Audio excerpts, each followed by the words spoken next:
کہتے ہیں محمد رسول اللہ کی حیثیت سے دنیا کے سامنے پیش کریں، اس کا کلمہ جاری کرائیں. اب کتنے جھوٹے ہیں. کون سا کلمہ ہم نے جاری کیا مسیح علیہ السلام کا؟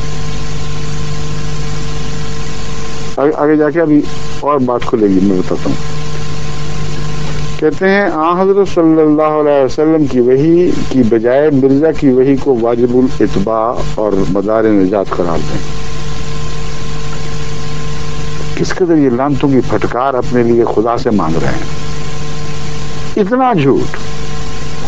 کل عالم کا احمدی گواہ ہے جو میری بات سن رہا ہے کہ نہایت فاسقانہ جھوٹ سے کام لے رہے ہیں. ملا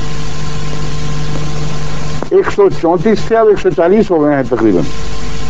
140 ملکوں میں جہاں جہاں احمدی گیا ہے، جہاں احمدی کا پیغام گیا ہے، وہ سارے گواہ اور خدا حق و حضرت کا گواہی دیتے ہیں یہ جھوٹ بولتا ہے، جھوٹ بولتا ہے، جھوٹ بولتا ہے. کبھی کسی احمدی نے حضرت مسیح موت کی وحی کو قرآن کی وحی کے مقابل پر قرار دیا ہی نہیں، نہ دے سکتا ہے.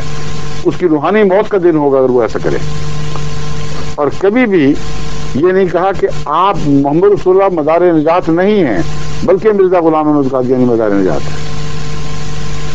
اتنا بے باک جھوٹ بولتے ہیں، کوئی شرم حیا نہیں. ساری عمر دین کی کتابیں پڑھتے گزر گئی، محمد رسول اللہ کے منبر پر کھڑے ہوتے خدا کا خوف کیوں نہیں کرتے؟ مجبور ہو تم. تمہارا جھوٹ گواہی دے رہا ہے کہ ہم سچے ہیں. حملہ کرنے کا راستہ کوئی نہیں، مصنوعی تصویریں بنانی پڑتی ہیں. اگر جو احمدیت کہتی ہے وہی کہو تو حملہ کہاں سے کرو گے؟ احمدیت تو اسلام کی بات کرتی ہے، اسلام پر حملہ کرنا پڑتا ہے. اس لیے پہلے ایک جھوٹا مذہب بنا کر ہماری طرف منسوب کرتے ہیں اور پھر اس کو جوتیاں مارتے ہیں.